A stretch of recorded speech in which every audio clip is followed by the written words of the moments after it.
Hey guys, this is Comic Uno, and today I'm doing the top 10 comic books of 2024, one of my favorite videos to do every year. So let's get started. Number 10 for me is Grommets. This is a Rick Remender comic book, so obviously you already kind of knew going into it it was gonna be a good comic. He makes some really great indie books, especially as of recently. He has his own publishing line with Giant Generator. Grommets was one that kind of surprised me because I didn't really know if I was going to relate to it. It's skating culture in the 1980s. I was not born in that time, never part of skating culture. But what I like about it is how much it sucks you into that culture, either if you grew up to it or didn't. And I love slice of life stories. I love to see that in the direct market and have Grommets be such a big book and really just be a slice of life story and show that could be successful to the Wednesday Warriors, I think is a really big feat. Moving on to number 9, which is another indie book from Image, and that is Feral.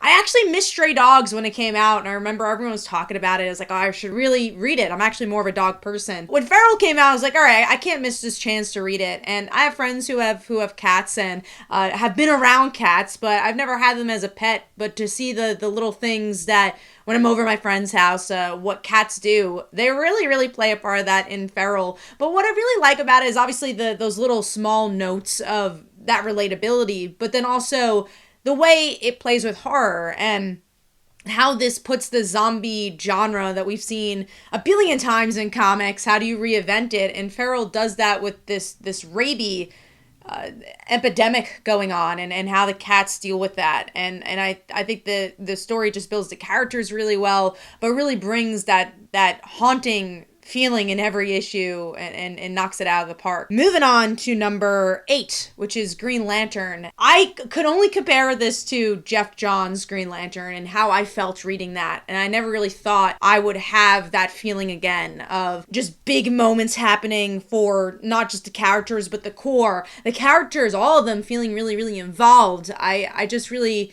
enjoyed that aspect. And the artwork is just as good as what we were getting in Jeff Johns' run as well. And I hope Jeremy Adams stays on this book for 5+ years, just like Jeff Johns did. Moving on to number 7, which is Wonder Woman. I really love Tom King's voice for this book because I do like kind of the poetry of it all, but I also enjoy the new take on Wonder Woman. I've never been a huge fan of her ongoing series. I've always wanted to get into her character, and this just did something really different with her. And I like the Lasso of Lies, everything that happened with Steve. The artwork, as always, with Tom King is tremendous. He always has great collaborators. So I just like that it felt new reader friendly in some ways, but also just felt like it was reinventing the wheel a little bit. Moving on to number 6, Uncanny Valley. I love how metatextual this book is. It's about this boy who is half cartoon, half human. Obviously, he's the chosen one because of it. Tony Fleecs, again, he's on this list again, but he does such a great job at having those little details of what we enjoyed about Saturday morning cartoons and instilling it here and telling a great character story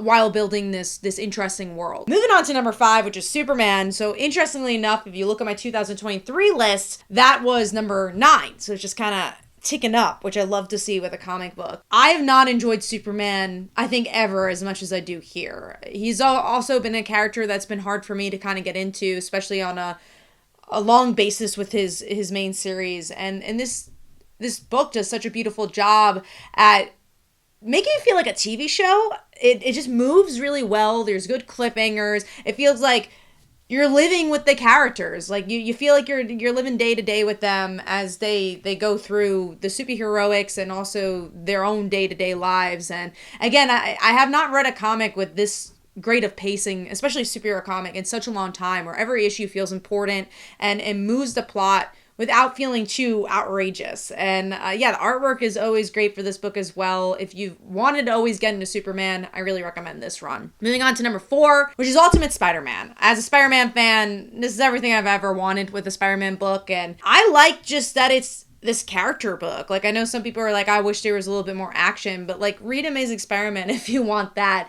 This is more about Peter dealing with being Spider-Man for the first time as an adult and dealing with his family and Uncle Ben being alive. There's a lot of great twists and turns in that way where you get to reinvent the Spider-Man mythos while still celebrating everything that makes the Spider-Man mythos work.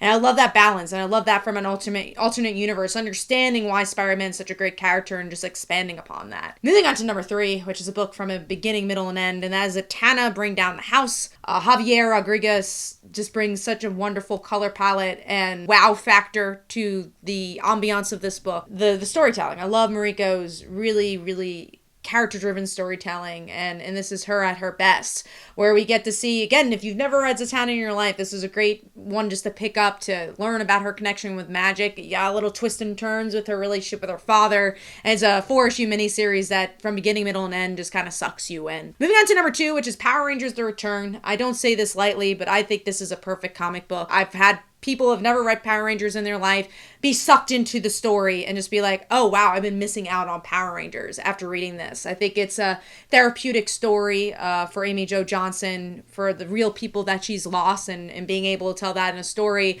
all while celebrating why the Pink Power Ranger is a celebrated character and where does she go after the teen years? And I think, again, it celebrates the mythos, celebrates what has come before in the structure of those comics without having to rely on hundreds of issues of Mighty Morphin Power Rangers. It's a perfect book. I recommend it. Moving on to number 1, which is just a very cat book, and that is Exceptional X-Men. I've been waiting for the day for a perfect Kitty Pryde series, and that's this here. It really relies on you knowing her history and celebrating her history, her being a bartender, all the trauma that she's gone through, especially in Krakoa, and how she's trying to make anew with these new kids, and again, celebrating the fact that she was the youngest mutant ever to be on the X-Men, and now she's an adult, and what does that mean for her after all this trauma, and can she be a good teacher? All while you're throwing like Iceman and Emma Frost. They're fun characters to ping pong off of.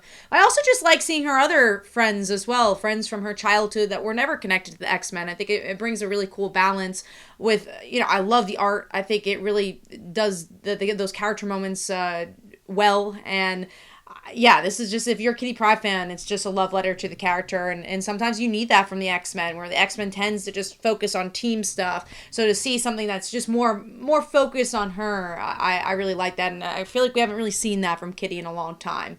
So that's my number 1 pick. Let me know in the comments below what your favorite comics of 2024 were, and hopefully you guys enjoyed.